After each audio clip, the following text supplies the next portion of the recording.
not just the government saying, hey, here's a flat amount and, let's do something. It's no, let's pull in the private sector partners, let's pull in the muni partners, let's see what we can do together to kind of get this out there for everybody in the rural space. We open the telephonic channel of speech between New York and London. This is Fred Capel calling from the Earth Station at Andover. Yeah, Marty Cooper here. We are calling it iPhone. All right, guys, so we are actually here with Burns McDonnell. I'm talking to Brian right now, and it looks like they're a pretty good engineering firm. They offer a lot of pretty cool engineering, and I'm guessing OSP stuff? Correct. Awesome. So why don't you tell the viewers a little bit about yourself and about the company? Yeah, so we do, we kind of founded in the engineering space. We actually do a lot of construction now as well. So nice. we dabble in engineering and construction management. So do a little bit of self-perform, but most of the time we're subcontract out a lot of work. But kind of the bread and butter has been engineering over the years. Primarily we focused on electric utilities, and kind of as that market's matured, we've started to move into more internet service providers that are kind of deploying broadbands or owning those kind of communication networks. Absolutely. So are you guys, if I'm hearing you right, you're basically a turnkey operation. You work with the subs, you bring them in, and you can do a complete build out for, say, an area or something like that? That's exactly right. Yeah, we focus on all across the United States, building out those communication networks for them. Awesome. So do you mainly work with, let's say, like a Verizon and AT&T, or are you actually in the process of owning your own networks right now? So for us, we would work with an internet service provider like a Verizon, AT&T, or even Co-op or someone of those types of like entities. A municipality even, or something like that. Okay, that's perfect. Yep. So how long have you guys been doing this?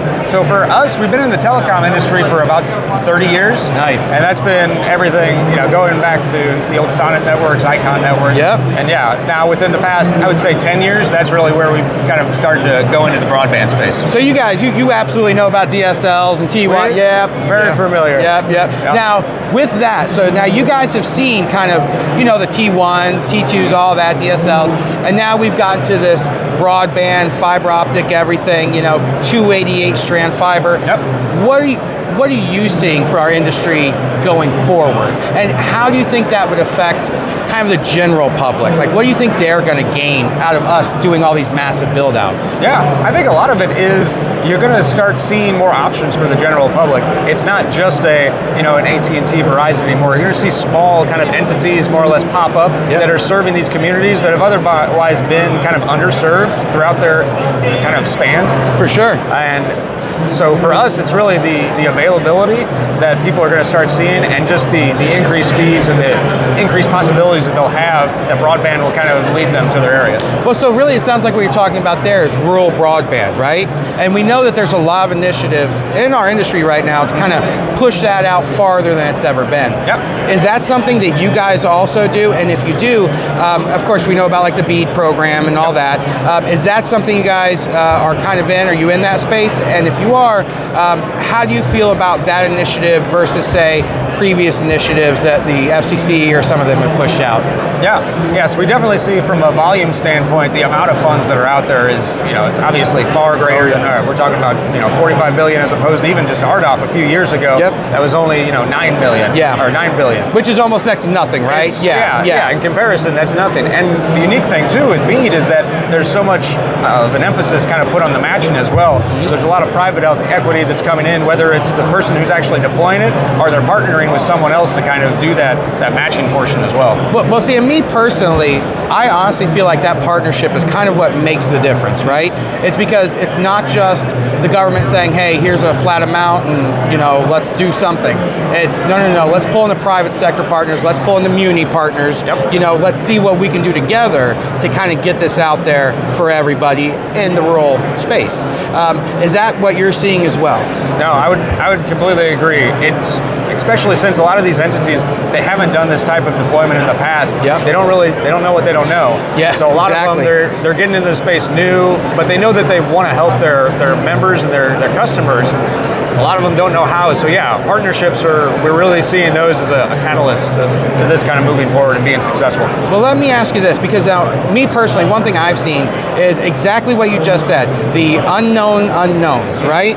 So these munis, they don't have the experience of, say, a big fire build, which years ago, I'd actually been a part of one for GRU, Gainesville Regional Utility. Yeah. But that's kind of a rarity, right? Like a lot of these don't really have, they've done power, obviously, Yep. but they've never pushed out fiber. They don't understand the nodes, the setups, the important things like that. Exactly. Permitting, obviously, things Yeah. like that. With that, do you feel like, say you guys, there's more of an opportunity there, not only to say build out, to construct the system, but to kind of partner up with the munis to help them, like, hey, we've been doing this 30 years or however long, this is what you need. This is your workflow, this is your permitting process, kind of as a partnership between, say, yourself or another company like you and the muni to kind of, and I don't want to say hand-holding, but teamwork, work as a team to kind of move that along.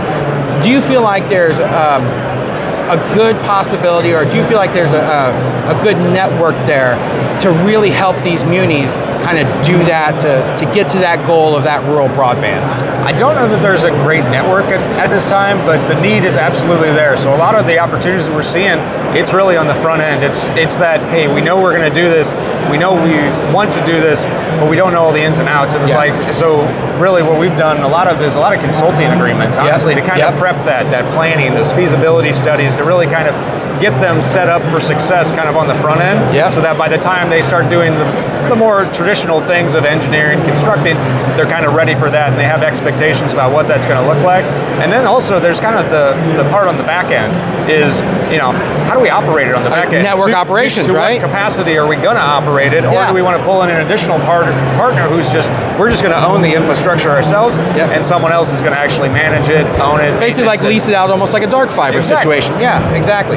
See, and that I think is where our industry, at least me personally, I feel our industry really comes in to its own dealing with these people, because they have no experience with that, right? Right. And we have decades of experience, and we can help them and say, hey, listen, we got your network built and all that, but now we're to the operational side of things. We're to the nuts and bolts of the everyday. Yep. They definitely have, you could kind of say they have a little bit of experience with, say, construction, because a lot of munis are used to, putting in power, putting something like that into the ground physically. So there's an argument you had there. But network operations, there's none, right? They have no experience with that. So I feel like, and again, this is just my personal feeling, companies like yours, companies like all of us in this sector, we could really be a help to those. Now, do you feel the same way? Do you feel like, I won't say they need us, but we really need to be looking at these partners and helping them out, right? Because there's probably tons of small municipalities out there, let's call it 10,000 people and less, they don't have a clue. And we should almost be searching them out, trying to, hey, listen, we can help you, we can do this and get you on the right path. Now, is that something you guys do? Is that something you personally offer as Burns and McDonnell? Yes, yeah. So no, we're reaching out to those munis because we really do see them as it's a community-driven thing, and those communities, for one, they need to be on board with it. Yeah. And a lot of them, they're promoting it, and then they're pushing it back to either the municipal, the cooperatives, the power companies. Really like, okay, what are you doing to help kind of solve this problem in the industry right now? Yep. Well, Brian, I gotta tell you, I really appreciate your time. I really appreciate you talking to myself and everyone out there. Listen, is there anything else that you would like to add just about Burns McDonnell? Like, hey, listen, guys, you really need to know this, or hey, let me tell you this. Anything like that we can add to that for you? I don't think so. I think we've done a good job of kind of covering a good overview of it. Awesome. Definitely interested in continuing the conversation. Absolutely, Brian. I appreciate it, buddy. And Awesome. You guys keep following us, and we'll see what's out there. Bye. Alexander Graham Bell has passed away, but his successors shall carry forward to still greater triumphs the work that he began, and as long as man exists, the art which Bell created shall endure.